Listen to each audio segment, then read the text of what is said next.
être fait pour nous y amener. Parce que si, brutalement, on est amené à ce niveau d'hostilité contre la vérité, parce que la vérité étant considérée comme le mal absolu, on y est directement amené en étant séparé de la vérité, mais on va être écrasé. C'est-à-dire que nous-mêmes, ça va nous rendre ennemis de la vérité.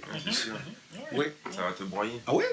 Donc, dans le but, parce que finalement, ça va t'amener à vouloir protéger une fausse idée de toi. Bon, tu te dis, mais si c'est ça le chemin de la vérité, je préfère protéger une fausse idée, c'est-à-dire une fausse idée derrière laquelle il y a des intérêts au niveau relation, au niveau l'idée que tu te fais de l'affective, ainsi de suite.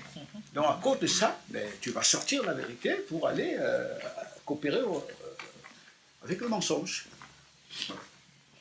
Parce que tu comprends que il vaut mieux que tu gardes l'estime que les gens ont de toi en coopérant avec le mensonge que d'aller du côté de la vérité et perdre tout ça.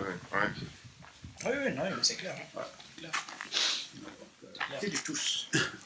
Et en même temps, dans le fond, apprécier les gens comprenant clairement que c'est par jalousie qu'ils le rejettent. Parce que, tu vois, mais ce qui se dégage de lui quand on envoie des huissiers l'écouter, sans toutefois que les huissiers se soient convertis à lui, mais ils disent, mais jamais cet homme, personne n'a parlé comme lui. C'est-à-dire qu'ils réalisent clairement que ce qui se dégage là, mais c'est de l'intelligence créatrice. Mais dans le fond, tout en n'étant pas, tu vois, d'accord avec lui, parce qu'en fait, malgré ça, ce qu'ils écoutent, c'est une menace aussi contre leur personne, c'est-à-dire leurs intérêts. Donc, ils sont dubitatifs.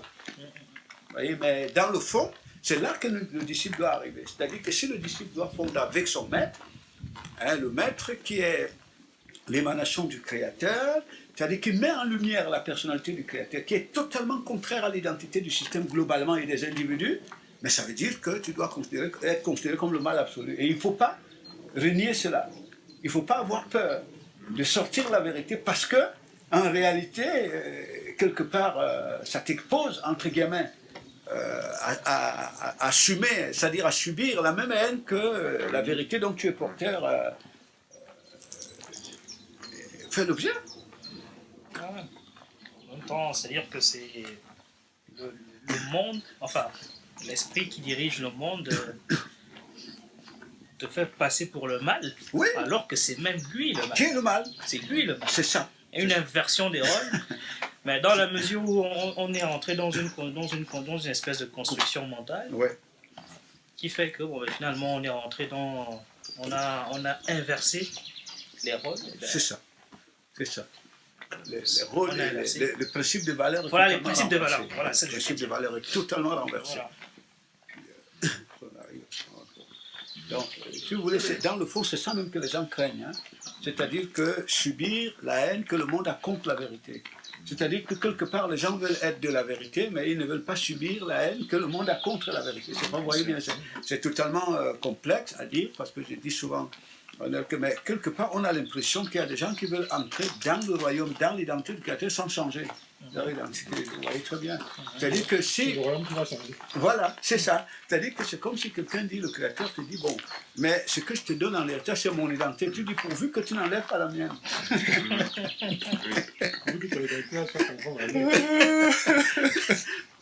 Ou bien pour dire, peut-être, je vais porter les deux. Vous voyez, comme pour dire, je vais porter les deux.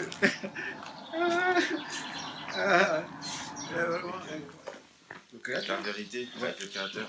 C'est ça. Dans peu importe les événements, il ne peut pas venir trouver du point d'ancrage pour nous sortir ou de faire du chantage ou quoi que ce soit. Parce que notre intérêt, c'est la vérité. Donc, on est sur le chemin et puis on marche, peu importe ce qui arrive. Sachant que le Père ne permet rien contre nous. Tout à fait. C'est extraordinaire. Il y a un chanteur qui avait chanté que tout le monde veut aller au ciel, mais personne ne veut mourir.